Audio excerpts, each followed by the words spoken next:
This week on the Baseline Podcast, Josh and I are back talking about football, specifically college football and the NFL. We are previewing the Big Ten Conference. Is Ohio State going to bounce back and win the Big Ten, or will Michigan supreme once again? And then we talk about the AFC North. We talk about our Browns. Is this the year where Deshaun Watson figures it out? All that and so much more coming up on the Baseline Podcast. Hey, everyone. Welcome back to another episode of the Baseline Podcast. I'm Ben. That's Josh, and we are alive and well. The endish, I guess, of July. End of next week will be August. It's been a fun week for me. My dad has been here, actually, as we're recording this, which is like a Thursday. He's actually he's still in Hungary, but he's at the airport hotel. So I'm glad that my dad, he gave me some insights of what to talk about today, which you'll understand why that is at the end of the show. But I did want to talk about how I didn't get gold, Josh. I know last episode I said, hey, we have a championship game. I didn't get gold. We got silver. We finished second. We pretty much blew the game. Okay, put it in perspective. The first 6 games, Josh, we gave up about like 79 points, 80 points. We gave up 50 points in the championship game. It's not, you're not going to win many games giving up 50 points. Just not. Not a whole lot, no. So this is going to be great for maybe a coaster, or I put it on my dog. Maybe it'll be like a dog tag. I don't know. But hopefully next year we do better. But enough with me. Josh, let us know, how is the world of Josh Burris doing over there in Ohio? And so I made it through my 7 days in a row work stretch, 11 out of 13. So now I can just go back to work in my normal days, enjoying some time off later in August. Life's been good, though. Outside of that. Well, I mean, it's like they say, your stamina's been boosted. I feel like, if you're a video game character, you're getting upgraded in stamina for lasting all these days in a row. Yeah, like on the 5th day, I felt better. The 4th day was the hardest. The 5th day was the best, and then I just was kind of on cruise control from that point on. Dude, I feel like your sleep schedule is so whack, and like your body must be just whack half the time. Yeah, I never really go back to sleeping at night on my days off either, to try to help with that. So some days I might it probably fluctuates between 6 to 8 hours of sleep, but it's always like in the daytime. I haven't really slept at. Do you have just blackout nighttime curtains? Do you just like black out your room? I haven't needed them up to this point yet. It hasn't affected too much. There's only been like a couple days where it's like, man, it'd be really cool if the room was like completely dark. But yeah, most of the time I can fall asleep within like 10 minutes of laying down, and I stay asleep until my alarm goes off. It's fascinating. Anyways, you know what also is fascinating, Josh? You know what's also fascinating? Joe Biden dropped out of the race. No, I'm kidding. This is not a political podcast. That's not fascinating. We all knew that was happening. But no, what is fascinating is we have not a lot going on, other than there was a no-hitter thrown, Josh. There was a no-hitter thrown as we're like literally right before we started recording. A no-hitter has been thrown. The only reason we're bringing this up is, yeah, it's cool, but like, I don't think we ever talk about this anymore because it never happens. Like, how many pitchers are even going 9 innings? Paul Skeens had a no-hitter after 7, and they took him out. Clayton Kershaw had like a no-hitter going like after 7 or 8 not too long ago, and was taken out, all in the name of, pitch count and efficiency. And dude, let's go back to the old days, man. Like, let's go back to throwing like 350 innings a year. Like, that's what I like to see. Like, nobody was starting pitcher is. Yeah, exactly. These guys aren't even going to be throwing more than 4 innings in the playoffs anyway, so I don't know why they need to get saved. I know, and it's like, if you're a bad team, you might as well just throw the guy out there. What's there else to lose? Yes. What else did the Pirates got going for them? They're not going to be in the playoffs. Oh, I know. Everyone would have loved talking about a Skeens no-hitter, but instead they're just going to finish like 70 and 92. And can we also mention that, for what? That Paul Skeens literally goes 8 innings, has 8 strikeouts, gives up 2 earned and loses. Like, this dude is first unreal. Loss this season. Like, it's his first loss in over a year. Like, it's just wild to me, this guy. He's a freak of nature, and it's so fun to watch. The Chicago White Sox are not. They are now 50 games officially under 500, which is so bad. They're on pace to set the worst record in baseball history, so expect them to be big-time sellers at this deadline. My goodness. That's coming up. Supposedly maybe Luis Robert will be on the move. Supposedly Jonathan India. Maybe a team in Northeast Ohio could make a trade for a big bat like that. No, you don't. Just keep what you got. You're fine. Just deal with it. All right, that's what We the need Reds ought to starting do. pitching. We don't really need the bats yet. That's true. Take Montas from us, all right? Just take Frankie Montas. He sucks. He's got a 5 ERA. Just take him away from our team. All right, We'll that's give you probably for a step free. up from Logan Allen. That is true, actually. That is probably true. But you know what's not a step up? The Big Ten Conference. I'm kidding. It is, because we are talking college football.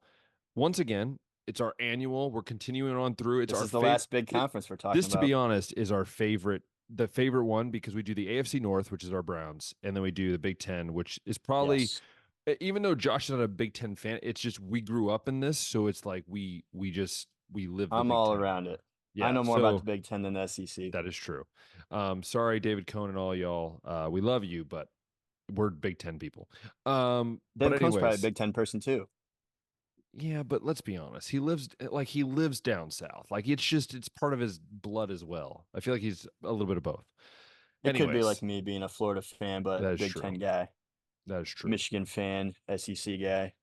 Now, before we get into it, I'll let Josh do a rundown here of the new teams and everything. But obviously, we know the Big Ten has expanded. Josh, we'll get into that. It's going to be a fascinating year because I think you have a lot of teams that want redemption, want some would say vengeance, want just to kind of get away from what they've been, and you have other teams who are just trying to stay the course of history. So, Josh, why don't you give us a preface of the Big Ten, and then we'll go into our tiers like we normally do, and then finish out with a champion prediction. We got 18 teams in the Big Ten this year, Ben. Obviously, USC, UCLA, Oregon, and Washington are all coming over, and we're doing away with divisions in the Big Ten too. Thank So you. this is the conference that I think is going to be most affected by the scrapping of divisions because on one hand, Mm-hmm. Penn State has been competing against Ohio State and Michigan for the last 3, 4, 5 years and not been unable to get past them. They've been probably the third best team in the Big Ten, but they have no championship Yeah. appearances. And then on the West side, the West Division, you got teams like Wisconsin and Iowa, Purdue, Northwestern that have all recently had Big Ten championship appearances Yeah. that are probably going to go from having a chance of finishing, at best conference runner up Mm-hmm. to now being, are we even going to be the 12th best team in this conference? Well, it's even, I think, Josh, we've said this, I think, for a while. It's like, it just never made sense. Like, you look at the Big Ten and you're like, so what is this, just like a token game? Like, you just give a team like, hey, here's your, like me, here's your The Big Ten East winner participation was ribbon. always going to be the championship Like team. it just, to me, was always like, it's like, we feel bad for you because you're not a great team, but you're good enough to be a decent bowl team. Because look, I mean, how many years did we say, oh, Penn State, Michigan, Ohio State are our top 10 teams? But then one of those teams got to go to the Big Ten championship game. Like, Mm-hmm. and then Ohio State had to play Northwestern one year. And I remember watching that game, like, this is not Mm-hmm. even fun to watch. This is just, it hurts because it's like, no offense to Northwestern, it's just, what did they earn to get there? They had 5 losses. Like what, like how are you supposed to earn that? And I think that's the Yeah. same with a lot of other teams, is like, and it's other conferences too, but I think now when you have this, yes, you might have a Michigan Ohio State game back to back weeks, but you know what? I'd rather have that than Ohio State versus Indiana for a championship, or Ohio State versus Northwestern or Iowa. Like a game that's going to be physical and it's going to be brutal. And that's why I think it's fun to see what's going to happen in the future. I think the other thing too, when we heard that the 4 teams from the old Pac-12 were coming over, it was going to be it was a lot more exciting initially than I think it'll be this year.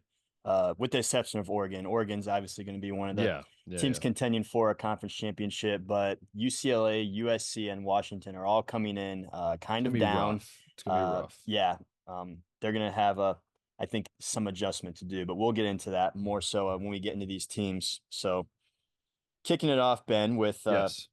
I think the Big Ten is going to have a lot of non contenders with no shot for me 100%. compared to all the other 100%. conferences, just because of how big that It's gap like I is to said. me. It's like I said before we started. There's like really bad, and then there's really good. Yeah. But there's not many in the between. So kicking it off with no shot. This is I'm just going to start with Northwestern. Yeah, I agree. Who I agree. I think won 6 or 7 games last year, even with Mhm. Pat Fitzgerald being fired like a week before the season started. Which They were that's a whole nother topic we could get into. they were not one of those teams that went out and got like 40 portal players. They were set up to No. go 0-12 and somehow still won more than Deion Sanders and the Buffaloes did. I I was love to hoping you would point to mention that that. when Sports Illustrated came out and said Deion Sanders Sports Person of the Year for going 4-8 with Colorado, which was an improvement from the 1-11 season before. I was like, okay, well, Northwestern just improved from 1-11 to 7-5 without their head coach, and they didn't go out and get Travis Hunter in the portal to do it. Yeah. So where's It, the hype around this interim head coach right here? But that was like a special group. I think when you rally around an interim, there's like something special about that. yeah, of But course there is. those Yeah. players are gone. We're like onto a normal season now. And now, like I said, the Big Ten West is done. So Northwestern doesn't have that division that they can maybe finish in the middle of the pack to the top at. So no Yeah, shot. they've got a long way to climb. And again, you add these teams in there, even if they're a down year, like USC is way better than what a lot of these teams have ever faced, offensive wise. UCLA, same thing. Washington, same thing, right? Like I know it's some new coaches here and there, but look, Northwestern's always gonna be that team that maybe wins between 4 and 7 games. Like that's just the team they are. That's always what they're gonna be, and nothing against that. They're the Stanford of the Big It's Ten. hard to win there. There's a Stanford of the Big Ten. They're the Duke of the Big Ten, right? They're going to be a team Mm-hmm. that, hey, at times, yes, they're going to compete, right? There might be that year where they go 10-2, surprise you, but Yep. for the most part, they're going to be a solid 500 team, and that's just the way they are. And I think last year was the overachieving season. So Exactly. years they just aren't going to be able to even top that. So Yes. that's how I feel about them. Going right into Indiana now. For a little bit there, it looked like they were maybe a program on the up and up under Tom Allen. They give Yeah. him an extension. Now we'll mention later, being the defensive coordinator over at Penn State now and doing Which is some transition weird, in by his the way. coaching career. Just Yeah. weird. Yeah. But It's like a Chip Kelly move, really, to be honest. I know a lot of head coaches becoming coordinators Smart, to all be around. Yeah. honest. Sometimes smart, yeah. But yeah, Indiana is one of those teams too. I mean, they were in the Big Ten They East, they so even lost like a when lot of dudes, though. They got yeah, shredded in the portal. yeah, that too. Um, so yeah, I don't know like what you're hoping for as an Indiana fan, but Well, I'm looking around, no shot over here Well, for a little same while. here. I mean, like JMU's coach comes in, and like the first thing he says in here, like we're here to compete for a Big Ten title, and I'm like, dude, like I get you're trying to be like appeal to the fans, but even their fans are probably like, dude, really? Like that's your first statement? Like, how about hey, let's build a successful program. Hey, let's get to 6 wins. Like Mm-hmm. I always just struggle with coaches that just basically trying to lie to the fans to like get them hyped. That's just annoying to me. Jim Trustle's the only one that ever succeeded when he said like in 300 290 days we'll beat Michigan, and they did, right? So Mm. I think Indiana's going to be one of those teams that's going to struggle. Like if I'm honest, I could see them being a team that goes like 2-10 for the next like 3 years. Like honestly, like Very it possible. just Yep. I look at all the list of teams. I'm staring at them right now, and there's maybe 2 teams I would say could be worse than what Indiana will be in the next couple of years. Like I just don't see any progression for this team. And again, Yeah. again, this is the same team that when Ohio State comes to play Indiana, they take their stadium picture because there's enough scarlet in the crowd to make it look like they have a bunch of people at their stands. If that's what you're doing, and by the way, this is the same Indiana who stopped a game midway, Lee Corso did to literally take a picture, right? Like that to me is what's crazy. Is like this is the Indiana we're talking about. It's really going to be interesting down the road to see if the Big Ten decides to kick some of these teams out. I mean, I do. If you're the Big Ten, Josh, and this is a question I'll What are ask they you, bringing to the table? what do you bring? Like, yes, you bring basketball, but it's not like they're good at any other sport. You don't see them in baseball. You don't see them in any other sport. And I think I've always said Indiana has always been a misfit. Maryland's been a misfit. Nebraska, in some cases, have been a misfit. We'll talk about them in a bit. But like, you want success. Like, you want the league to be hard. You want the league to be like where you have a bunch of 7-5, 8-4 teams because everyone's beating up on you. That's kind of what you want. You want a challenging teams, and are you bringing in the money? That's what I always used to say. Are you bringing in the money? Mm-hmm. That's the question you have to ask. Speaking of other teams, Purdue, Yes. they're bringing it on the basketball court, so I think they can at least secure their spot in the Yes, Big Ten agreed. long term. But on the football field, they've had some good seasons in the 90s. Some, They've had some seasons in the yeah, 2000s. They've upsets of Ohio State every once in a while.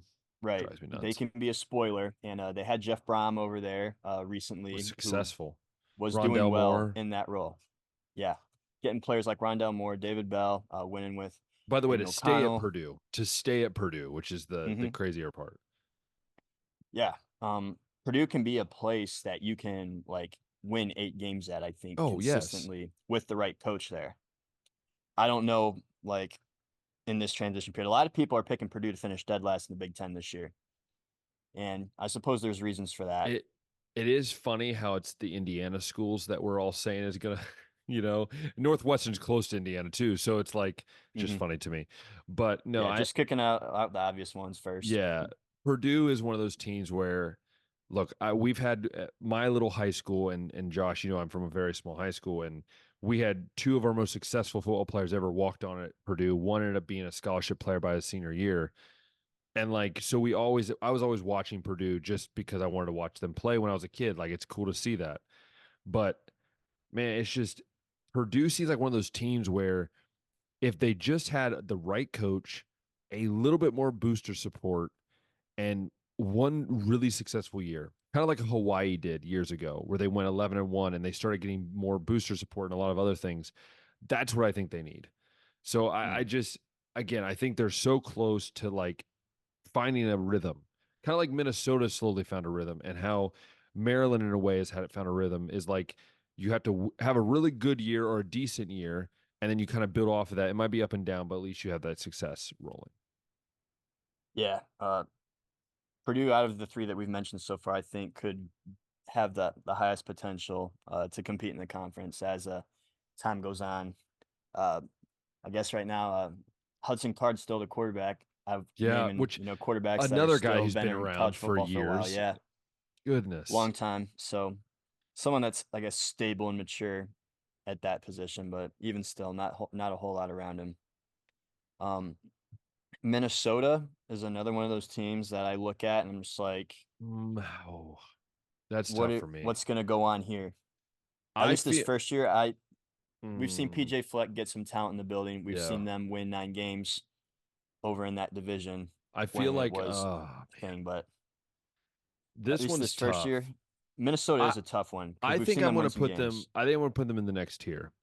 You're gonna The put them in. main reason is Interesting. because I think PJ Fleck, for some reason, always finds a way to make his team interesting. Again, I think the talent, they have a very good running back. Their talent is, there is talent there. Like, again, I think they do have talent there. Can he put it together? I do think PJ Fleck is on the hot seat a little bit because they brought him in. This was their guy, and he's kind of plateaued. But I don't know if they're bottom dwellers this year. I think I actually have one more team that's a bottom dweller, maybe two, before I would put Minnesota. And that's just my opinion. Again, this is my opinion, everyone. You can roast me for it. But I think PJ Fleck is going to do something a little bit better than last year. I think they're going to run the ball very well. I think their offensive line is going to be a lot better. I think their defense is going to be sustainable against some of the bad Big Ten teams and then survive maybe as you get later on in the season. The good news is they don't have to play Ohio State or Oregon, but they Mhm. do face Wisconsin, Penn State, um, USC, Michigan, and Iowa, Yeah, and North those are Carolina out tough, of but I conference. think, but without playing Oregon or Ohio State, you can squeak by maybe a couple upsets because PJ Fleck is known to do that, finding a way to chip away at teams as well. And no For one wants to sure. play up in Minnesota. I'm sorry, no one does. Nobody does. That USC game is at Minnesota in Oh, dude, October, USC by is the going to way. struggle. By the way, going up there in that chilliness. Very good chance, yeah. So what do you say? Do you want to keep? Are I'm you going to keep saying them? that they are not going to have a shot Okay, okay, yeah, at yeah. least this first year. All right, yeah. I think PJ can, pull off some seasons every now and then maybe, but this first season, I'm just looking around and So you're going to keep I'm them at the not, bottom tier. I'm going to keep him in the bottom for now, yeah. And Got another you, team got I'm you. going to hold into the bottom is Maryland. Maryland's Yeah, one of those teams that will start off the season 4-0, and then they finish the season like 6-6 or 7-5, and they're moving on from Talia Tagovailoa. yeah. This was another team because this is actually not one of the Mike teams I was thinking Loxley's of. done about as good as you can at Maryland, Yeah. winning like 6-7 games most of the time. That's more than what most teams can do there, or most coaches Yeah. can do there. This is definitely not one of the teams I was thinking of, but I might bend in on what you were saying. I originally had him in the tier above, but I forgot about Tulia not being there. And to be honest, he was their offense over the last couple of years. Pretty much. They do have talent, but again, they lose all the Maryland talent to Ohio State, Penn State. Like, man, But if they usually Maryland, got if good corners and Maryland, good receivers. if But Maryland could recruit DC and Maryland like well, yeah, instead of giving up all those dudes to the top tiers, like think about it, they have Chase keep Young, they would Dwayne have so Haskins many in state, dudes. keep Chase Young in state. Like you would They're have able to keep everything you Stephon need. Diggs in state, but it's usually like, the But receivers and the even corners that they can get. Stephon Diggs came down to between them and Ohio State, and the only reason was because like his parents wanted him closer. Like if Maryland would just recruit that area, they could be so much better. But I'm going to give it to you. I think they might take a step back this year and not be nearly as competitive or successful. Yeah. On one hand, you could be like, well, they don't have to compete just the Big Ten East anymore, so that should Yeah, but it open the doesn't playing help field up a little actually. bit more. But I don't think it's helping them all that much. I mean, they're playing Iowa, they're playing Penn State, they're playing Oregon. They got USC on their schedule as well. So, I mean, there's still some big games on there that I just don't think Yeah, Maryland's capable of winning. agreed. Um, UCLA is another one that I'm going to go ahead and say no shot, and I'm not really interested to see what they do. No, Uh, agreed. Yeah, this is it's one of my teams. UCLA's always been Yeah. a program that, while they have had some winning seasons under Chip Kelly, they've had some good quarterbacks like Brett Hundley come through. They don't care about football, and they've made decisions that continuously show that they don't. Chip Kelly was Um, smart. Chip Kelly the was fact smart that to Chip leave. Kelly wasn't even fired, he left a head coaching job and willingly became a Shows you how coordinator. bad it is. Dante Moore, a 5-star freshman that had the starting quarterback in the bag, transfers to be a backup at Oregon. Like, there's something going on at UCLA right now, It and could be just the fact that it's in Los Angeles, California. No offense to anyone that's it from could Los be. Angeles. I'm just saying. Also, did you see Deshaun Foster, new head coach's press I opener? heard he said something, but I don't know what he said. He didn't really say a whole lot. It just was really awkward, and he had like some long pauses, like he forgot what he was going to say and was just kind of like mumbling and like just like word vomit. Okay, is it me or does he not look like a head coach? Like He kind of generally. like just was given the head coaching job for like really no reason, honestly. I don't know how else to explain it. He's been a running backs coach, never been a coordinator to my knowledge over there. There And are then just certain guys that they there's tap certain him guys as the head coach there's when certain he. guys that can do that, but I don't think one of them.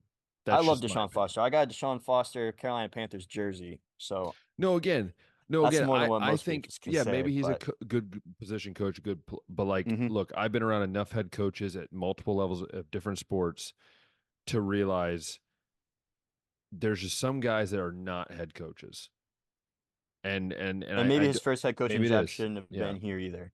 It maybe Like, like, they didn't hey, really try to go out and why not find go to a like notable one. UTSA, like go to UTSA or UTEP, somewhere you Yeah. can build, But yeah, I think for me, UCLA, it's a hard place to coach. Like you have so much of that. Again, it used to be. Now I feel like no one watches UCLA football. At least that's what Chip Kelly has said. And it also worries me that Chip Kelly left a head coaching job that was paying him a lot of money. Now, I know he had his other reasons, but it doesn't make sense. Dante Moore, same thing. Some of their other players that just transferred when they were like clear starters. You're going to have to go all out to the East Coast all the time. I think they're going to struggle with that. I think the same thing with USC is going to struggle with that as well. But UCLA for sure, I just don't see them interesting. And to be honest, I'll probably forget about them halfway through the year. This won't affect their conference name, but out of conference, they do face LSU and Fresno State. Yeah, they're going to get killed by at least one of them. Yeah. Even going through the rest of this, like they got Oregon, they got Penn State on here, they got Iowa, they got USC, Washington.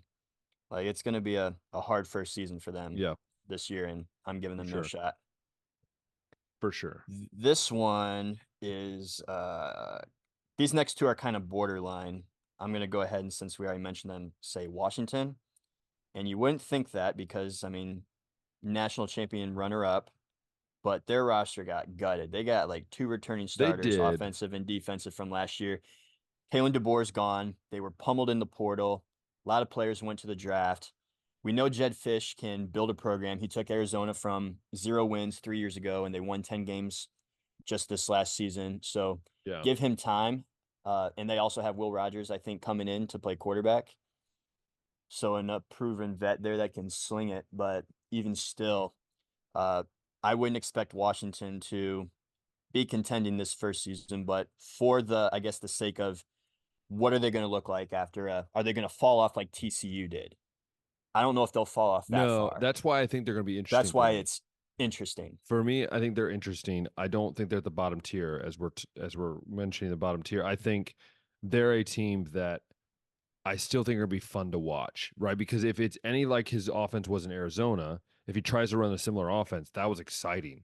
Like I loved watching Arizona's offense. Like their playbook is weird and wild, and that's what makes college football so much fun. You know that as well as I do. Mm-hmm. We like to see the navies, but we also like to see the weird two back system on the same side of a shotgun formation, right? Like to me, Washington is a team that could easily win 8 games if they get, some games going their way, or that's a team that wins 4 to 5 games.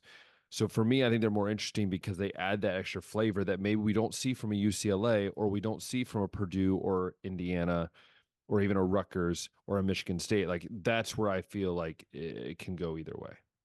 Yeah. Yeah. So Washington will be interesting for those reasons. The other team that I'm kind of like, I don't know, like they're kind of on the border is Illinois. Mm, This is a team that almost made the their Big Ten defense is good championship though. not too long Their ago. They defense is got a pretty good good. defense. They got Yeah. good linemen. Brett Belima, that's just, his brand. You're always going to have big I dudes think I'm going to keep them on in the line over there. I had them originally in my list as interesting, and the main reason is because of that defense. And we all know in the Big Ten, if you can play good defense, you can be in games enough to strike. Now, I think they need to figure out the quarterback situation. I think they need to figure out the running back situation, the wide receiver situation, all the skill stuff. They need to figure out what they're doing. Do they go to a different style of offense? Do they try? Because I feel like a lot of these teams, they're so good on defense, but they don't know how to figure out the offense. And I think that's what makes Ohio State, Oregon, Penn State, Michigan so good is they've figured out both sides. So for me, I'm just gonna have to keep Illinois in interesting because I don't see them being in this bottom tier. I think they're interesting for me. I don't know about you if you have them interesting or the bottom tier. Yeah, I might throw them in interesting. Luke Altmaier and Donovan Leary are battling out for quarterback right now. We've seen good running backs come through like Chase Brown, and when you got a line like what they put up, then you can have a good run game. Out of conference, they got Kansas. In conference, the big ones are going to be they got to play Penn State, Michigan, and Oregon. 3 out of 4 weeks, by the way, so that's going to be a grind. Oh, you might as well. Uh, the rest of the season, though, like they end the year against Minnesota, Michigan State, Rutgers, Northwestern. So it I mean, they gets could win 4 games right there. maybe you never know. Yeah, they're interesting. There could be 7 wins here, and Illinois is going to be one of those teams that I guess it'll be interesting to see how they And adjust I to think for me the full too, conference. I think I they're think better equipped than some of these other yeah, teams. I think for me, if you're in the bottom tier, you're a team that probably won't win 5 games, like or 5 games or below. Like that to Yeah, me is I'm a giving them bottom like tier. no shot. Like I can be like, yeah, you Yeah, will not be in the running at all. And yeah, Illinois probably won't be in the running, but there's some they're things to be there. interested Yes. for. Now I'm going to mention it to you. I don't know how many teams you have left in the bottom tier, but one team that I do That's have. my bottom. Okay, I do have Michigan State in this bottom tier. Okay. Because I just don't trust what Michigan State's doing. I don't think anybody knows what Michigan State's doing. To Yeah. be honest, I mean, seriously, do we know what Michigan State's doing? Because over the last couple of years, I think like what is happening? Like even that weird year they had during like the year after COVID or whatever it was, like where they had, but like that was just a very transfer heavy year. Dude, I can't wrap my finger around it. Yeah, I'm gonna root for Michigan State because they're gonna be good.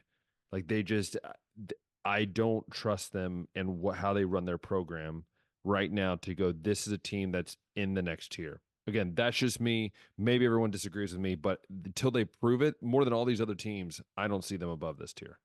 They're winning Yeah. like 3 games this year. I would totally leave it. And maybe I could even be swayed that way. I think that Jonathan Smith, the fact that he made Oregon State win 10 games, like it's hard. Oregon State's got to be one of the hardest jobs, like previously in all Power Five football. Pac-12. That's And all I he gotta went out say. there and, yeah, went out there and as the baby brother to Oregon, won 10 games. And I think he's going to bring that rebuildability to Michigan State, which is his alma mater. So he's going to care about it that much more. But this first year, yeah, like they've had a lot of culture problems Yeah. that he's going to have to clean up here, get his system Why is established it for always this. Michigan State, by the way? Like they always have a culture problem with their football team. I I feel don't know like, if it's like always like there was consistency under Mark D'Antonio, and yeah, then Mel Tucker when he came in, it was like always like new guys in the portal, and he never really got recruiting going like he should true, have. And that's where like your culture can get established is like the guys that have been here for 3 or 4 years. true. You don't want to rely on the portal all the time. That's what can affect the culture. Also this first year, Ben. So he's got to play. They get to host Ohio State. They're at Oregon. They host Iowa. They're at Michigan for a 4 game stretch there. Those will all be losses. I And almost they, guarantee it. I would guess that they'd lose to Illinois. I would guess that they'll probably lose to Rutgers and possibly Maryland. I don't know. So, yeah, Michigan State's definitely like no shot this year, but I guess I'm interested in Michigan State long term to see if Jonathan Smith can bring him because this is a team that won or made the college football playoff in the 4 team era. Now we got 12 teams. They could come back to being a playoff contender again, and I think that'd be great. You can do that at Michigan State. Yeah. I think they got a guy that can bring him back. So maybe interesting long term, but definitely this year no shot. I guess for me too is where do you have Rutgers? Because to me, one, because my head coach here is a Rutgers fan, but like we know they're going to run the ball because they're going to have a really good running back, but they're going to have no quarterback. Literally, no one wanted to. Even Kyle McCord, who literally dad played there, didn't want to transfer there.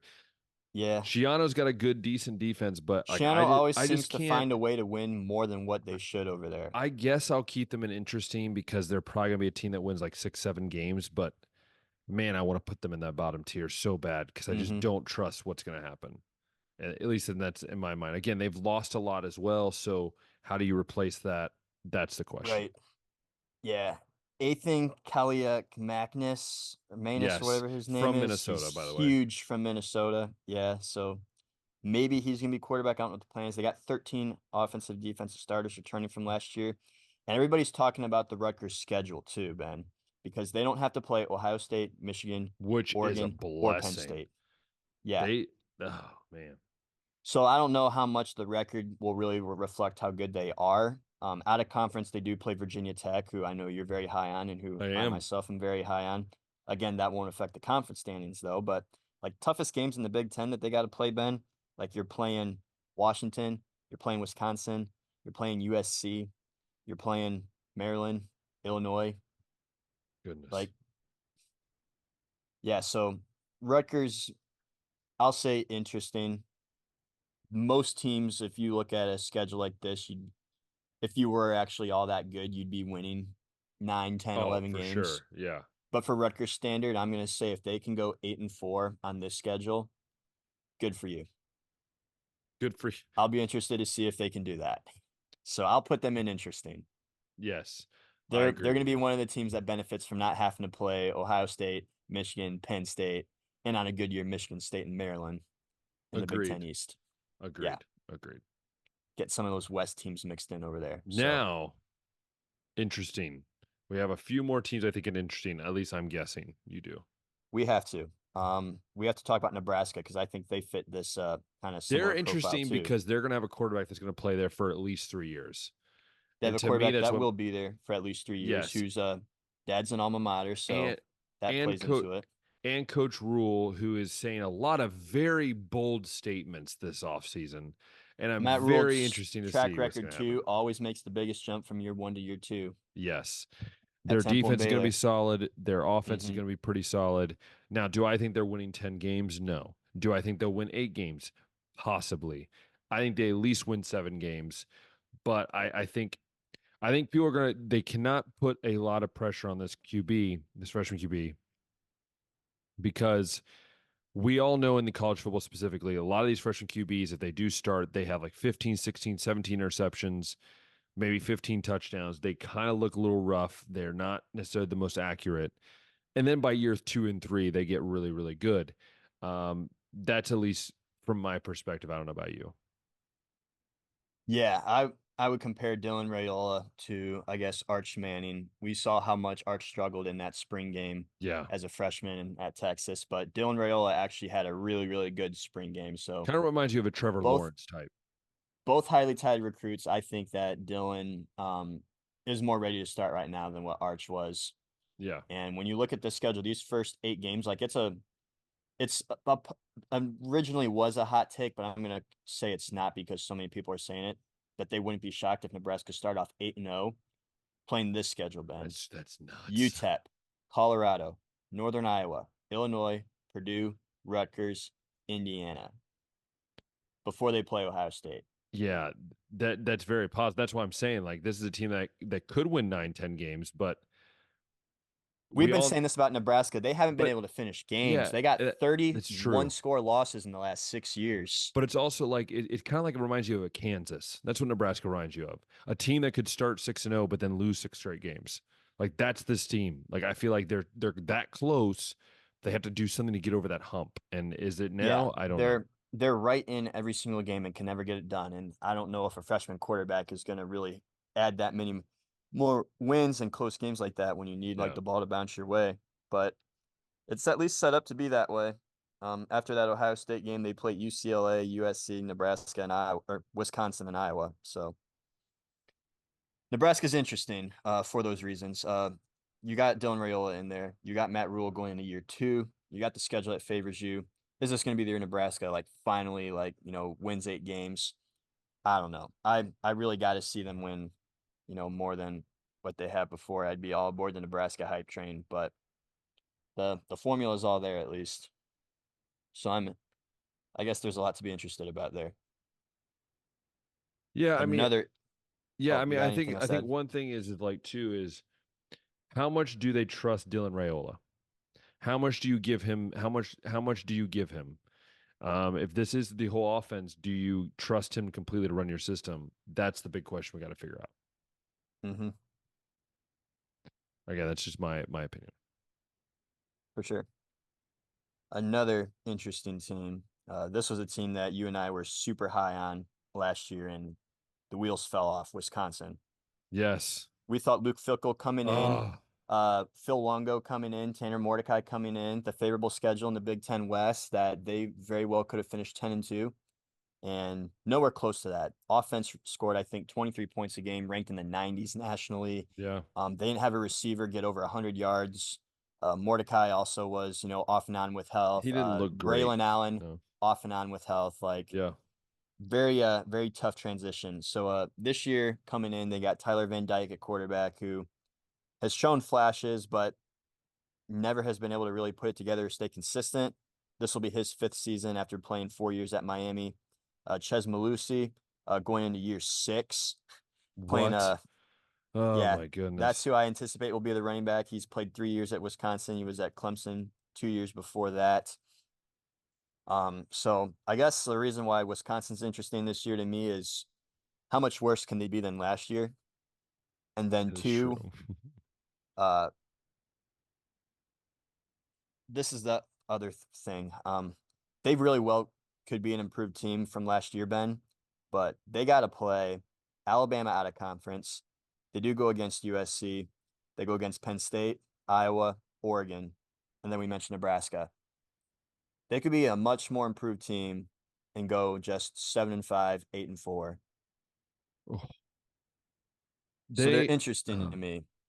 They're interesting to me, but I don't think that Luke Fickell is going to be competing for a conference title anytime soon. I think he can eventually get this team there, but at least not this year. I'm interested to see if they make improvements and adjust. yeah, I think the biggest thing, to be honest with you, is how quickly can they just stay healthy first off, but then how quickly can they make those adjustments?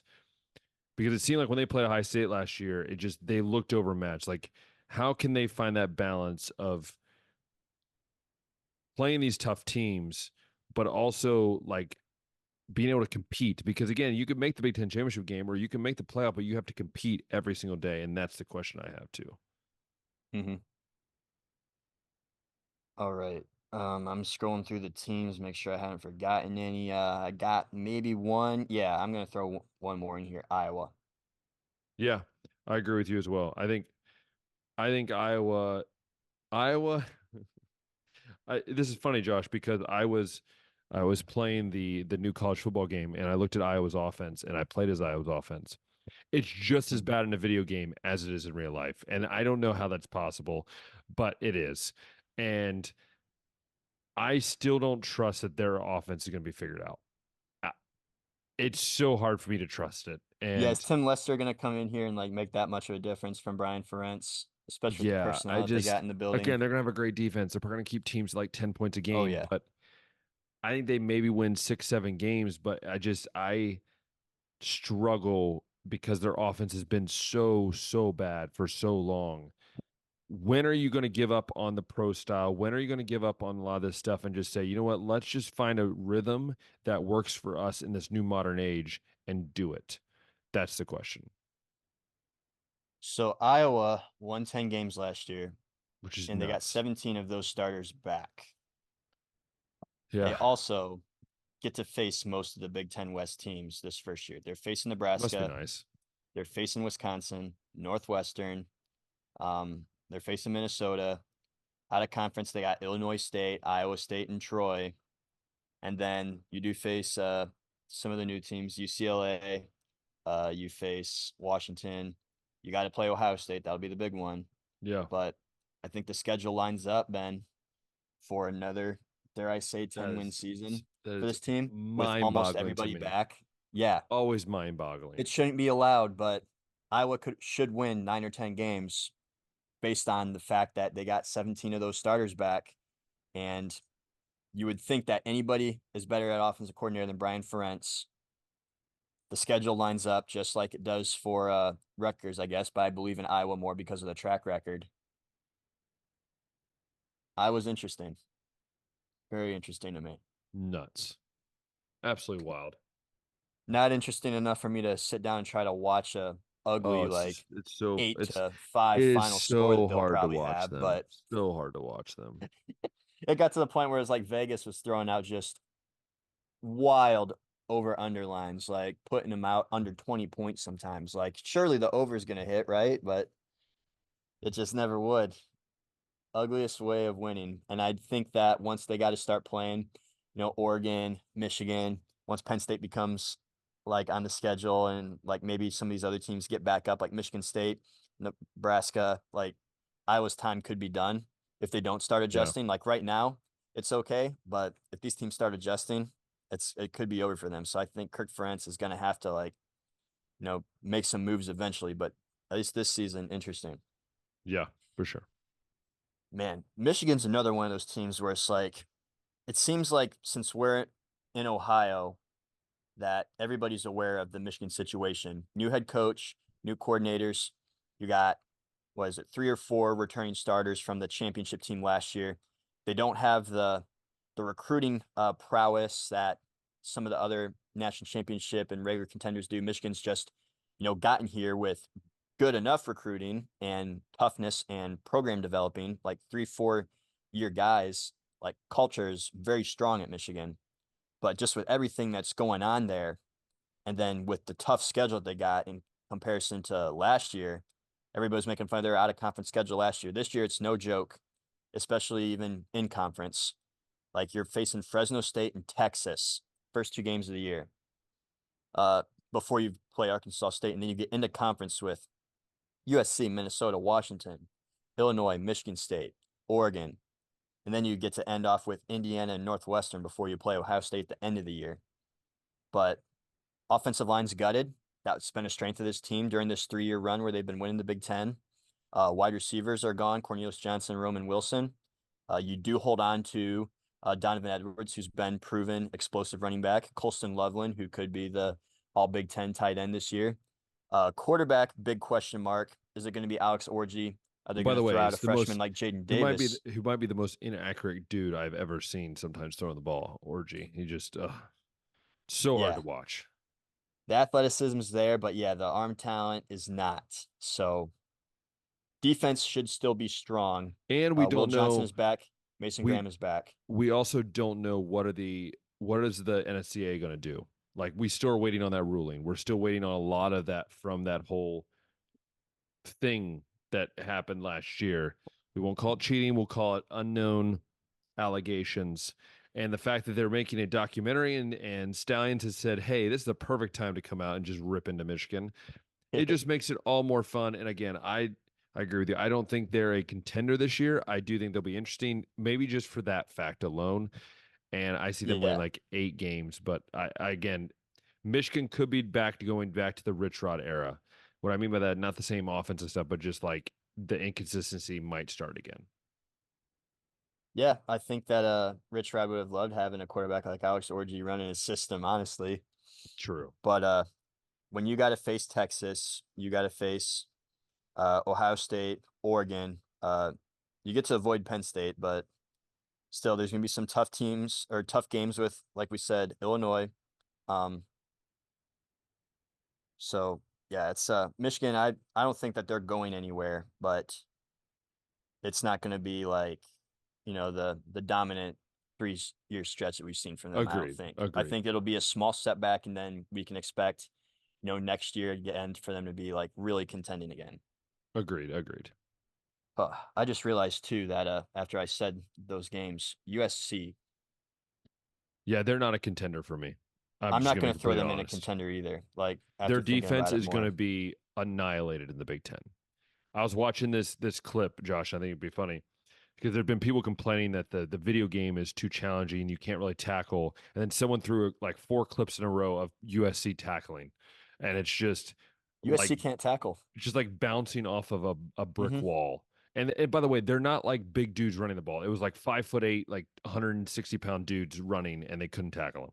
So to Right. me, that's what's going to be interesting is does USC finally change the tune on defense? And probably not. And that's what's crazy to me, to be honest with you, because I think at the end of the day, USC could score 30, 40, 50 points a game. But if there's one game where they only score 25, but they give up like 34 a game, that's going to be super hard to overcome in the Big Ten because we know there's some offenses in the Big Ten that are just that much better than so many other defenses. It's been an issue that Lincoln Riley has ignored like as long as he's been head coach, honestly. And Yeah. when you got quarterbacks like Baker Mayfield, Kyler Murray, Caleb Williams that can come in, Jalen Hurts, like we're talking Heisman level, first overall pick kind of quarterbacks that can cover a multitude of sins, as they say. Yeah. But even with Caleb Williams last year, we saw the worst that the defense has been under Lincoln Riley to Oh, the for point that sure. they won 7 games, only 7 games. That's the worst record he's put up as a head coach. And then this year, after Malachi Nelson transfers out, you got Miller Moss, who did really well in the bowl game, I will say. Miller Moss is going to be the worst quarterback that has taken the field under Lincoln Riley as a head Yep. coach. Is he going to be a guy that you can just say, yeah, the defense doesn't matter because Miller Moss is going to put up 60 on the board and we'll be fine? I don't think he's that kind of a guy. No, but there's also people saying, well, look, it's the same thing that Ryan Day's going through. But no, the difference is that Ryan Day has a top 5 defense, and the difference is that Ryan Day has top 5 talent around his And quarterback that has might not be as made good. concerted effort to get that defense better. He's Exactly. gone out and made hires So for Jim Knowles, y'all fixing position coaches, trying to stop. get tough guys, going out and getting Caleb Downs out of the portal. So stop comparing Ryan Day to Lincoln Riley. I get so tired of it because they're not the same coach. I want to make that very Ryan clear. Day's been in a championship game before. He's been, I think, in just as many, if not more, playoff games. Exactly. Like, yeah, in the sense they're offensive minds that haven't won a national championship and they're like, consistent contenders. But I think Ryan Day's putting a lot more effort than what Lincoln Riley has to fix some of these issues. Lincoln Riley finally fired Alex Grinch, so we'll see if just having a different defensive It's coordinator can even make a ridiculous. difference. But schedule-wise, LSU out of conference to kick the year off. You got Michigan. That's a tough game, as we said. Wisconsin. You got to face Penn State. You got to face Notre Dame at the end of the year. That won't be easy either. And then some of these other games where that could go either way, like Nebraska. Um, yeah, USC. I think a couple years ago when they announced they're coming to the Big Ten, we were like, oh, heck yes. And right now we're like, at least there's going to be some growing pains there. There's Yes, some for sure. toughness. There's a toughness level to the Big Ten that I don't think the Pac-12 had that might be a wake-up call. But yeah, I'm going to put USC in interesting. That was one that I forgot when I was naming all my interesting teams. So many teams to go over, Ben. Easy to slip the mind. But Agreed. But let I me think go it over does. here But I to think make it sure I've. does. It does make it easier because I think, like we said, there's a lot of teams that aren't going to be challenging, and there's only a few that will be. All right, I just went through. I've named all of my no shots and interesting. Agreed. So now we can Same. get to. I have 3 contenders. Same. I'm going to start off with the one that not everybody's really talking about, and that's Penn State. They are a contender. Be careful, people. That's all I'm going to say. Be careful what you wish for. James Franklin has been told long enough that he sucks as a head coach. He'll never make it big. That is just, it's poking the bear. And I think we've been poking it long enough. Mm-hmm. New coordinators in the building. As we said, Tim Allen taking over the defense from Manny Diaz. Mike Yursich is out. Name escapes me of the offensive coordinator, but he's from Kansas, I believe. Yeah. I know who you're talking about, though. Yes. Yeah, and a pretty good track record over there, scoring points, even with Jalen Daniels not playing over there, getting to score a lot with Jason Bean, the backup Yes. quarterback. So, guy called some good plays. Drew Aller was largely unimpressive, I'll say, Yeah, as I a agree. first-year starter. Couldn't really throw the ball further than 10 yards. Disappeared against Michigan and Ohio State in those games when he had to face a serious defense. They didn't That could trust just him. And they be, also didn't trust him either, yeah, which was very evident when they ran the ball like 40 times. And it's like, you're down 10 points. What are you doing? not to make any like wild comparisons here, but look at the jump that Quinn Ewers made from first year Yep. starter to year 2. Yep. Look at the jump Joe Burrow made from year 1 to year 2. If Drew Aller does have the talent and now has a full year under his belt of getting that experience now, maybe he can take that next step forward. You still got Katron Allen and Nicholas Singleton in the backfield, 2 big time junior running backs that should be the best, not the best, second best tandem. We'll Ooh, talk about about to the say. best in a little bit. But yeah, seriously, one of the best running back duos in the Big Ten. The defense, we always expect Penn State defense and offensive lines to be tough. And the other thing about Penn State, Ben, usually, uh, well, they avoid Michigan. That's a team that's usually on their schedule. They also don't have to face Oregon. So some of the more big time teams in the conference they get to avoid. So you do have the tough game with Ohio State, but other than that, you're playing like Wisconsin, Washington, USC, Illinois, Yeah, I mean, West Virginia this is out of the thing. conference. The Big Ten's a league where you could have one undefeated team, and there could be like 2 or 3 that are like one loss, or Mm-hmm. and now you're figuring out how do you figure that out, and that's the fun job. But the Big Ten, again, we've said this: Big Ten could be a team that has 4 teams in the playoff. It wouldn't be It very shocker well to could me. be. Very well could be if Michigan can get a couple of balls to bounce their way. Penn State's one of those teams that's like really going to benefit from the Oh, expanded playoff, from 100%. the expanded Big Ten, no divisions. Like Penn State should be in the playoff. They should be one of the 12 best teams in the country this year. Agreed. Yeah, so Penn State, dark horse contender, but the teams I expect to be in the championship game are going to be these next 2 that we talk about. And we'll start off with Oregon, Yep. who replaces Bo Nix with Dylan Gabriel, should be the best quarterback in the Who's the conference this Heisman year, odd, by the way? Odds favorite to win the which Heisman. is wild. That's another dude that's been around. It seems like forever. Yes. He played Dylan at Gabriel so has. many different places, it feels like. Yeah. Uh, add receivers in the portal like Evan Stewart from Texas A&M. Dan Lanning, we know, is having Des Johnson's toughness on back the still. offensive and defensive line. Who's back? Des Johnson, is it? Des Johnson? No, I forget his name. Tez Des Johnson. Tez Johnson. That's what I was trying to say. Is he Yeah. back? I think he's back. One of the Let me check. receivers went to the NFL with Bo Nix, and I think they were Let drafted me by the check. same team. Oregon 2024 roster. Yeah, I want to make sure I say the right name. They have coming back. Trayshawn Holden's another one that should be good for them. Tez Johnson is here. Yes, that's okay. Perfect. All 5'10", And they also 160 have pounds of him. Jordan Birch as well. He's there. They have a lot of dudes, man. They have a lot Mm-hmm. of dudes and speed, man. Like, Yep.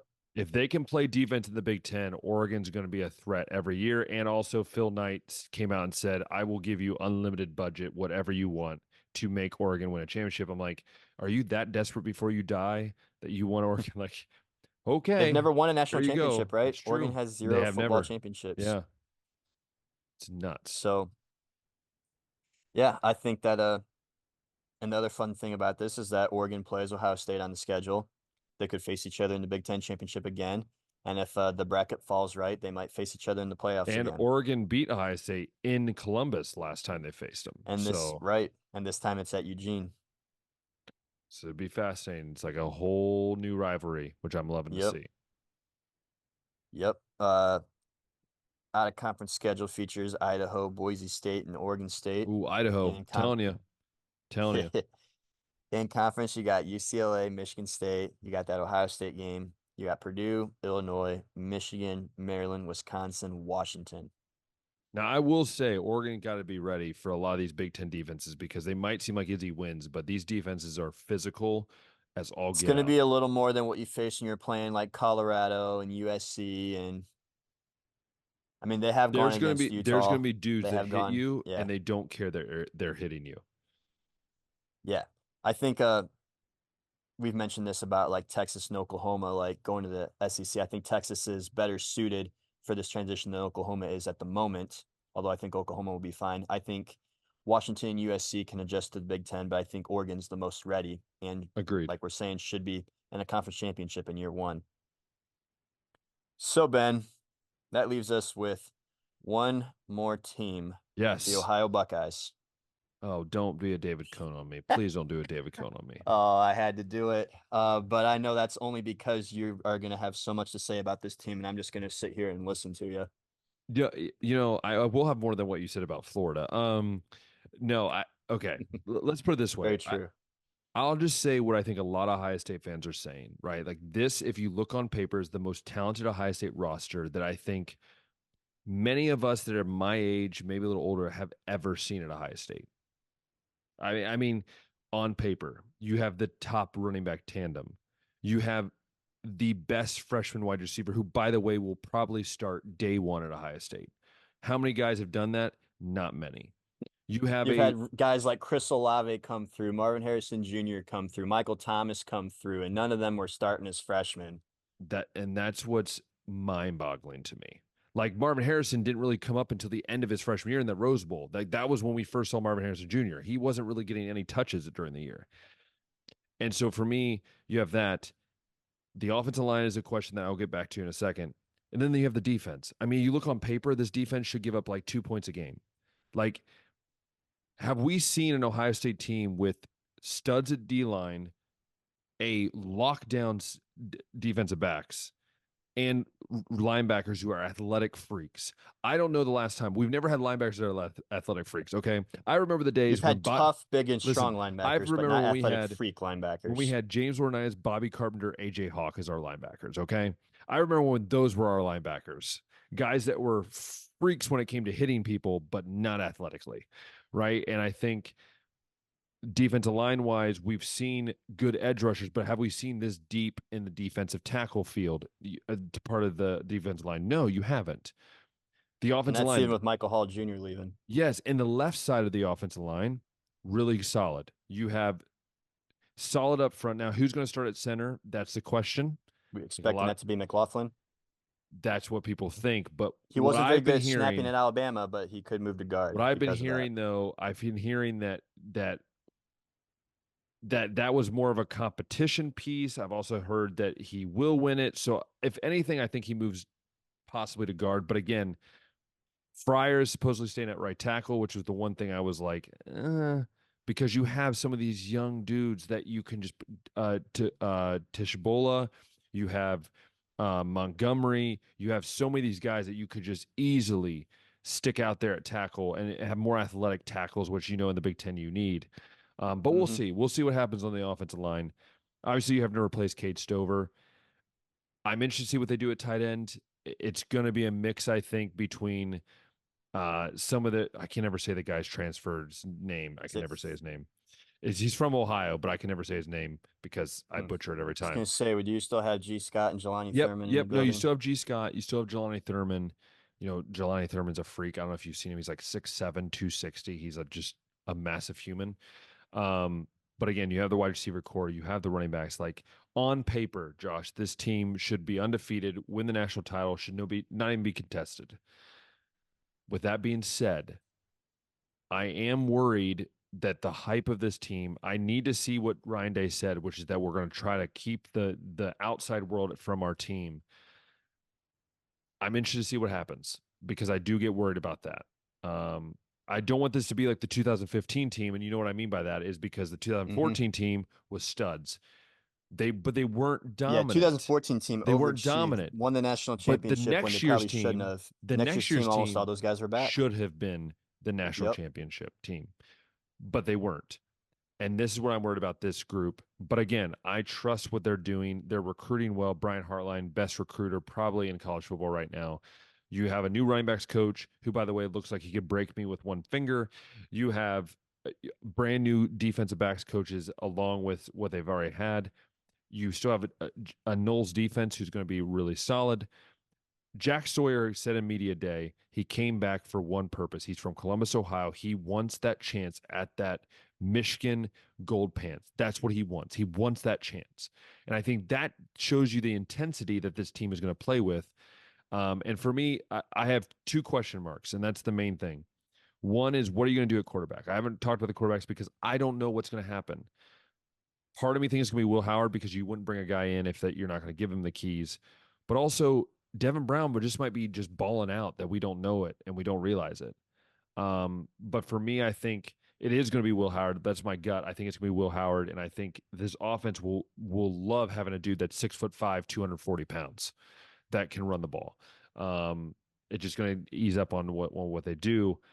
Chip Kelly, he's an X factor. So this is my two questions. One, offensive line, how steady is the offensive line going to be? Are you going to give up sacks like last year? Are you going to be able to contain the pocket? Are you going to be able to do these things that you need to do in order to be successful? And number two, will Ryan Day interfere with Chip Kelly? I don't believe so. But if he does, that's when we'll have problems. But again, I don't see any big weaknesses on this team.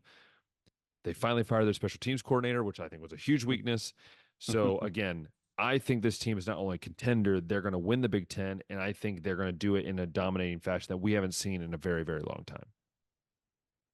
Yeah, I'm picking Ohio State to be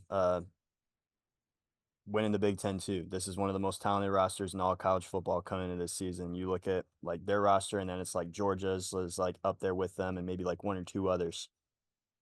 Everywhere pretty much got better. So many guys are back that probably would have gone to the NFL in most years, but 100%. it's lining up exactly like what Michigan's football team was when they were like coming up, short in the playoffs. They'd win the Big Ten, they get spanked there, and then like you had a team of 3 and 4 year guys that Or the bigger, culture was stronger, strong. faster.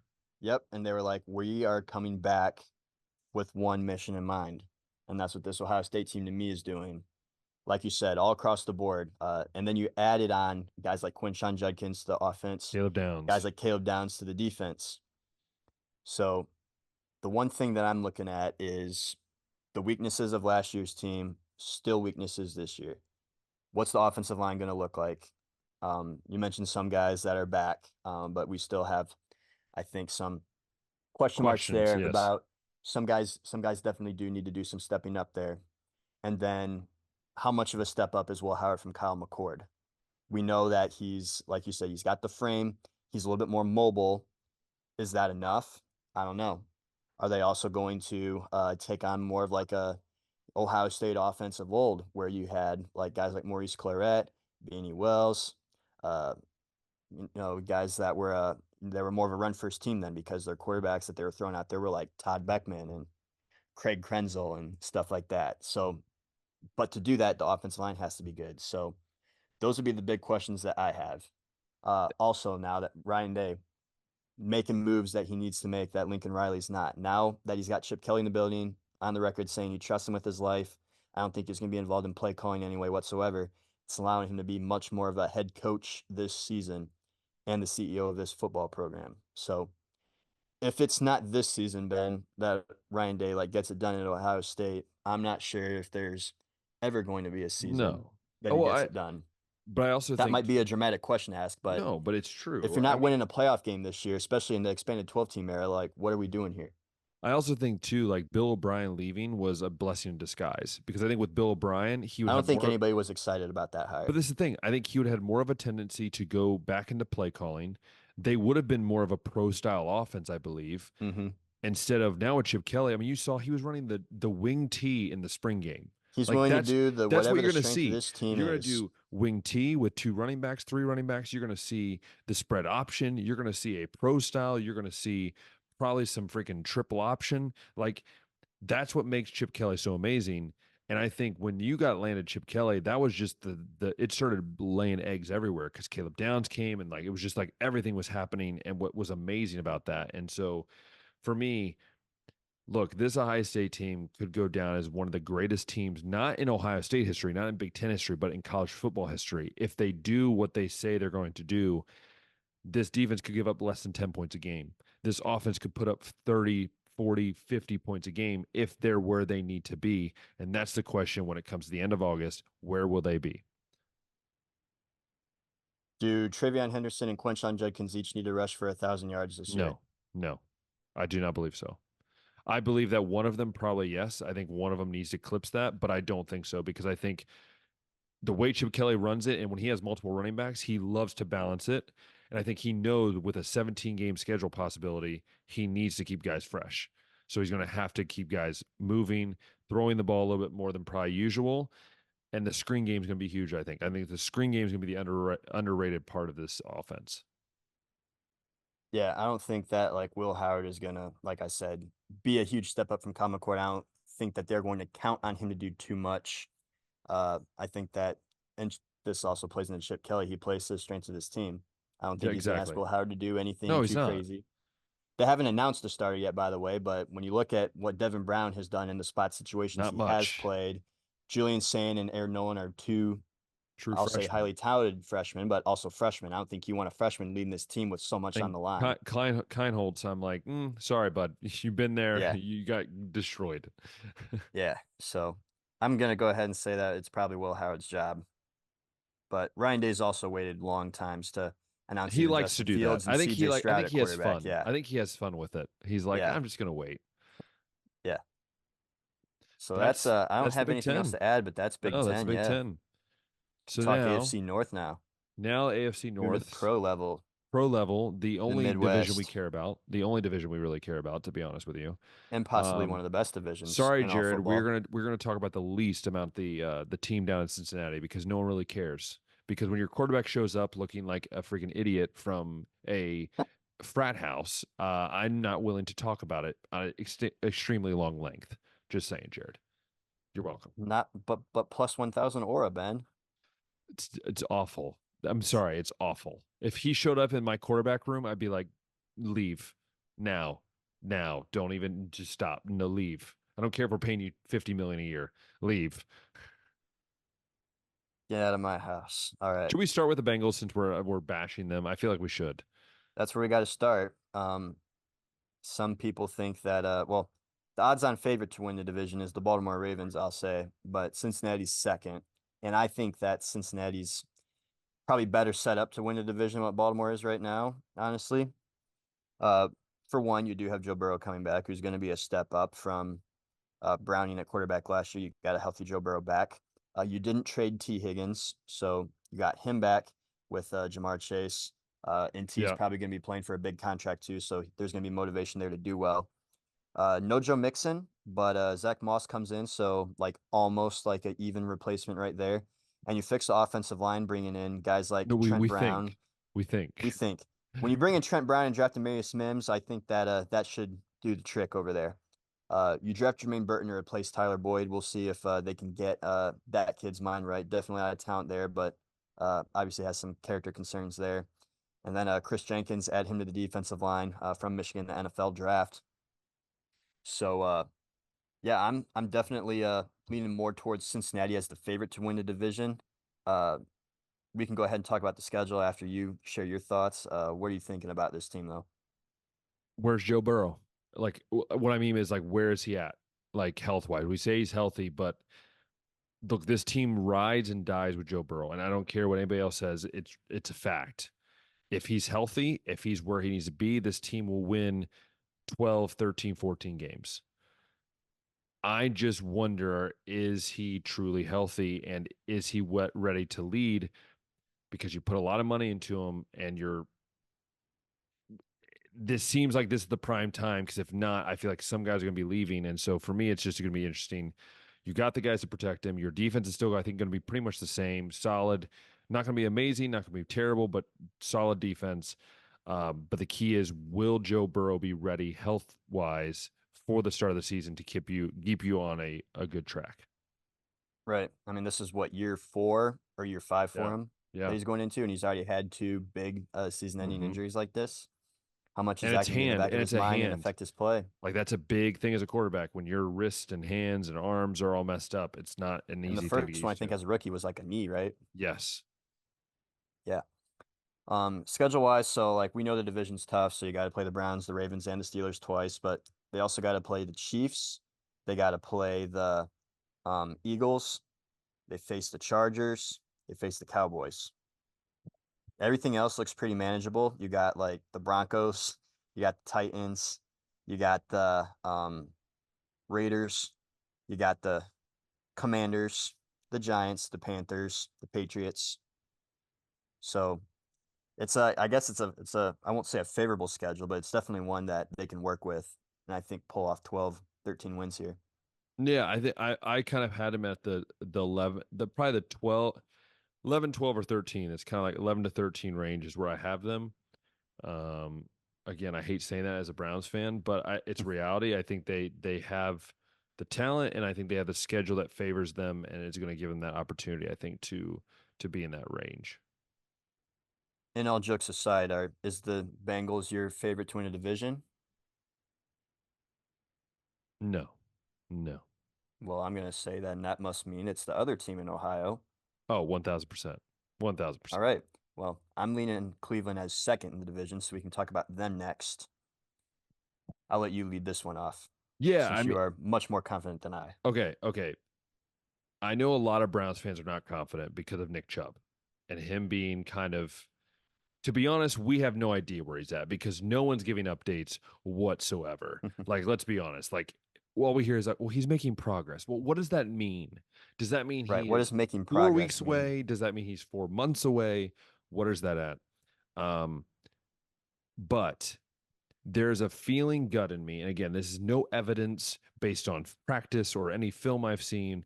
I just think that this is Deshaun Watson's time finally, because I think if he fails this year, you will see a gutting of the Browns. You've heard it here first from me. If they do not make the playoffs or they do struggle a lot, I would not be surprised if you see Deshaun Watson go in some case or form or whatever. I don't know what that would be. I just think that this just feels like his year. You have, I think, the receiver wise, you got Jerry Judy. You've done this with Amari Cooper, which we'll talk about. It's a little weird that they signed him to basically a $25 million deal for 1 year. Does that mean he's leaving this year? Again, it just feels like this is the time for him to figure it out and to get going. Again, if Nick Chubb is there at the beginning of the year, I think this makes this year a lot easier. Even if he's there in the middle of the year, I still think they win. I'm saying 12, 13 games. I think it's been very close between them and the Bengals. But again, I love the defense. You know as well as I do, I've been a big Schwartz guy. I love the defense. Mm-hmm. Garrett is the best deep rush end rusher. I'm sorry, it's not even close. He takes like triple teams right now to even slow him down. Always getting held, never getting We called. have the best kicker in the NFL by far. We have one of the best punters. Like, just overall, you look at this team. If the offensive line stays healthy, Nick Chubb can somewhat show up during the year. I don't see why this team doesn't win 12, 13 games. Again, because of the offensive line needing to be healthy is the biggest key in that whole thing, and how Deshaun Watson plays. Yeah, I think the schedule lines up favorably for Cleveland too, which I'll get into after I go over my thoughts. So these are the things that gotta improve for the Browns. And you already hit the nail on the head with Deshaun Watson. We've been very patient with him. It's been, well, he's, suspended. You can't really count him too much. And then it was, oh, he needs time, to work with the offense because he hasn't gotten to practice. And then it was, well, health and whatnot. Like all the excuses have been thrown out, and maybe some of them got like, a certain degree of validity there, but exactly. This is the year. Like there's no more like, rust to shake off because of the suspension, not getting to practice with the team. There's been plenty of reps with Amari Cooper, Njoku, everybody in the building. As far as we know, he's going to be healthy this year, but Deshaun's also had like other health concerns in the past before coming to Cleveland. So how stable is that going to be? Yeah, add Jerry Jeudy. I'm not so excited about it, but I think we basically got him for nothing. So why not try to give him a shot? Definitely need to go and get somebody opposite Amari Cooper to be on this team. Nick Chubb, the health concerns definitely there. Also health concerns on the offensive line, although Yeah. I think that with all the injuries we had last year, we showed the kind of depth we have on the roster is still good enough to go out and And obviously we win lost 11 and we games. lost the best offensive line coach in football. Yeah. So how much difference, I guess, is there going to be in philosophy? Because the personnel is mostly all intact as far as I know. Yes. The other thing that needs to change, you mentioned Jim Schwartz, and I loved what we saw in the first year under his defense, but we had the worst red zone defense in the NFL. Which was Allowing weird, by the way. So weird to think we did. 71% of opponents' trips to the red zone ended in touchdowns. That can't happen. And hopefully adding Jordan Hicks and Devin Bush at linebacker can help some of that bleeding.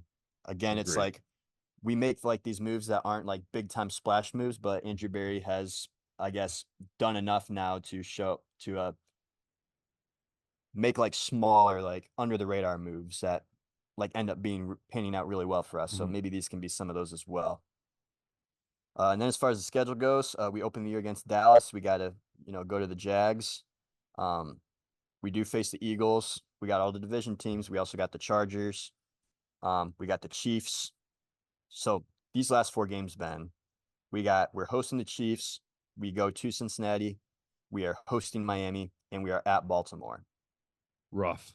That is going to be right in the middle of a playoff race or maybe even a division race with Cincinnati and maybe Baltimore. We'll see if they can overcome some of the humps that they got to climb over. But I hate having a 4-game stretch like that at the end of the year when playoffs are on the line. But up to that point, like I said, we're playing the Bengals, we're playing the Steelers, we're playing the Saints. Chargers, I think we can get by. We got some division games with the Ravens and the Bengals in there. Like I said, the Eagles, Commanders, Raiders, Giants, like there's definitely some favorability early on, and it's just going to make those games much more important because I doubt we're going to go 4-0 in this last stretch. I doubt we're going to go 3-1 in this last 4-game stretch. Miami, I'd feel pretty good about since that's a home game and they suck in the winter They outside of do. Florida. They do. Hopefully we can pull off. See, this is the other thing. The division games, the Bengals and the Ravens, those are road games, and we do get the Chiefs at home, but it's still Patrick Mahomes and the Chiefs. So True. hopefully we have a big enough lead at that point and we've taken care of business that even if we go 1-3 in that stretch, it's not hurting us. But the Agreed. Browns, I think that the formula is there for them to repeat as 11-game winners. But I guess Cincinnati a little bit better what they got going on, and I'm gonna go with them first, Cleveland second. And I'm assuming we both then have Baltimore finishing third. Yes. Yes. Agreed. This team has so much to replace, Ben. So Uh, much. so much to replace. So just kicking it off with like J.K. Dobbins and Gus Edwards out of the building, and they got Derrick Henry. So that was like the one good thing. But um, let Odell Beckham Jr. go. It's not necessarily a loss, but when you look at who Lamar Jackson's been throwing to, you're like, okay, that does kind of hurt a little bit. The offensive line got gutted. Yep. Patrick Queen is gone. Ronald Darby, I believe, is gone, and they didn't really do a whole lot to go out and replace some of these guys either. Baltimore is the odds-on favorite to win the division, which I'm surprised by. Maybe it's because of rapport. They've won 3 out of the last 6 years this division. And then the offensive line, Ben. The guys that they're replacing them with, we're assuming it's going to be Andrew Voorhees, Ben Cleveland, and a rookie, Roger Rosengardner. Just 7 combined starts between those guys. So there's going to be some inexperience there. Yeah. But they must feel good about who they got in house since they didn't go out and make any like splash signs or trades for the line. And then the other thing to look at is Lamar Jackson. We know he's an MVP in the regular season, but come playoff time, He absolute struggles, man. garbage. He's so Absolute bad. garbage. Let's see. In playoff games among quarterbacks with 4+ appearances over the past 10 years, Lamar Jackson ranks third worst in passer rating at 75.7 and second worst in completion percentage, 57.4. And only Marcus Mariota has a higher sack rate. And we know how fast Lamar is. It's hard to sack that guy. All those significantly worse than what he competes as in the regular season. And obviously, those performances aren't going to affect where they finish in the division. But if Baltimore's ever going to get over like the hump and be like a serious playoff contender, Lamar's got to like find ways to step up. Just too many questions all around, Ben. I don't think they did a whole lot to replace what they lost. I think Lamar's going to have a lot more pressure put on him, given the offensive line concerns that I would have, as well as the receiver concerns. So if this team finishes third in the division, that wouldn't shock me, and it's very on Baltimore like to be that low, but still could be good enough to make the playoffs. I think this division's still good, but I don't think that they're getting past Cleveland and Cincinnati. Agreed. I think there's too much that they're replacing. And I just think that, yeah, Lamar just doesn't seem like himself late in the year. And I think teams start picking it up or they kind of find a game plan that works. And I think that's then the challenge. And what's going to happen, especially on the offensive line? How are you going to kind of maintain that? Are these your guys? Are you going to sign guys late in the offseason? Be interested to see what they do. But again, I agree with you. A team that's going to finish probably third, and win 9, 10 games, and that's where they're going to sit. Also, way harder schedule than what Cleveland and Cincinnati Yeah. got to deal with. They got games where they're at Houston. They're at least hosting the Eagles, but they also got the Chargers. They got to go to Tampa Bay to play the Bucks. They're playing the Bills. They're playing the Cowboys. They're playing the Chiefs. Oh, it's brutal. It is going to be tough with a less talented roster, too, than what they've had to go at it in the past. So don't be shocked if they only win maybe even 9 games. They could, win 10. You never know, but maybe only 9 this year. It's going to be tough. Yes, agreed. And then last but not least. Last but not least, it's very weird. I feel like this year I'm just now getting used to Pittsburgh being a cellar dweller in this division. Yeah, it is Um, weird. for all the kids listening, Pittsburgh Never was. used to run this division. Never were in the basement, never were third, rarely even second.